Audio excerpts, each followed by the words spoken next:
अहो नारळी पौर्णिमा, आज आपण नारळी भात पण तांदळापासून नाही तर किनवा पासून बनवणार आहोत। खरं तर मला ना आपल्या इथे जे उगवतं पिकतं तेच वापरायला जास्त आवडतं, पण काय करणार, अमेरिकेत जास्ती करून ह्या गोष्टी ना बाहेरूनच आयात केल्या जातात, इम्पोर्टेडच असतात। त्याच्यामुळे मला इथे अमेरिकेत पर्याय नाही। पण हल्ली भारतामध्ये किनवाचं पीक उगवलं जातं, त्याच्यामुळे किनवा भारतामध्ये मिळतो। तर आज आपण नारळी किनवा भात बनवूयात। चला तर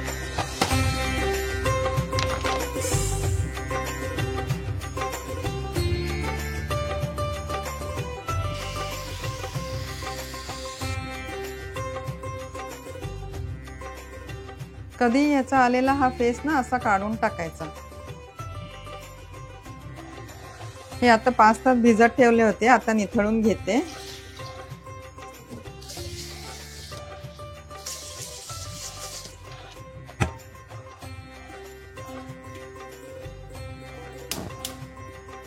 आता याच्यामध्ये छान खरपूस तूप घालते, लवंग घालते, त्याच्यामध्ये हा निथळत ठेवलेला किनवा घालूयात।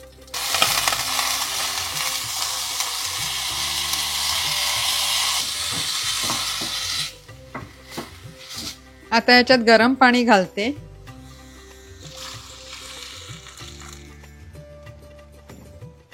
आणि आता झाकून मंद आचेवर शिजायला ठेवून दे। 7 मिनिटं झाली आहेत, उघडून बघूयात किनवा शिजलाय का। अजून थोडंसं पाणी राहिलेलं आहे। 3 मिनिटं झाली आहेत, उघडून बघते, शिजलेलं आहे। थोडंसं पाणी राहिलेलं आहे। आता गॅस बंद करते आणि तसंच वाफेवर शिजायला ठेवून देते।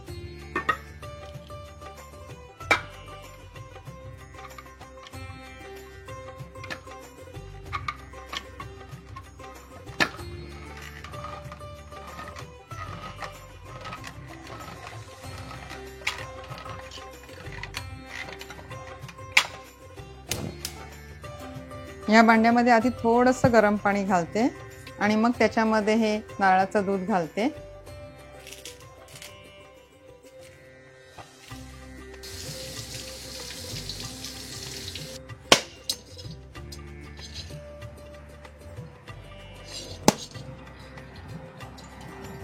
कधी नारळ ना ओला करायचा आणि मग फोडायचा, म्हणजे मग बरोबर तो ना मधूनच फुटतो।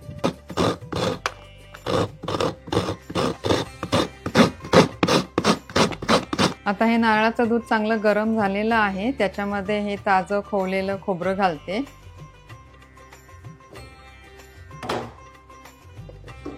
आता त्याच्यामध्ये हा शिजवलेला किनवा पण घालते।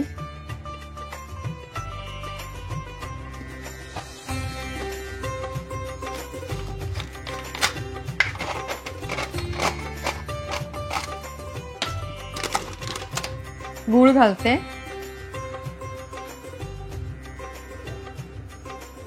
थोडं गरम पाणी घालते त्याच्यामध्ये।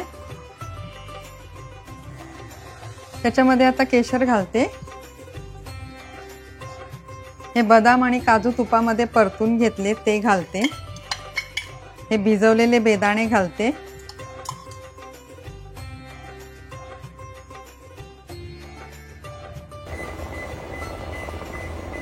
आता हे झाकून ठेवते आणि एक उकळी आली की गॅस बंद करते।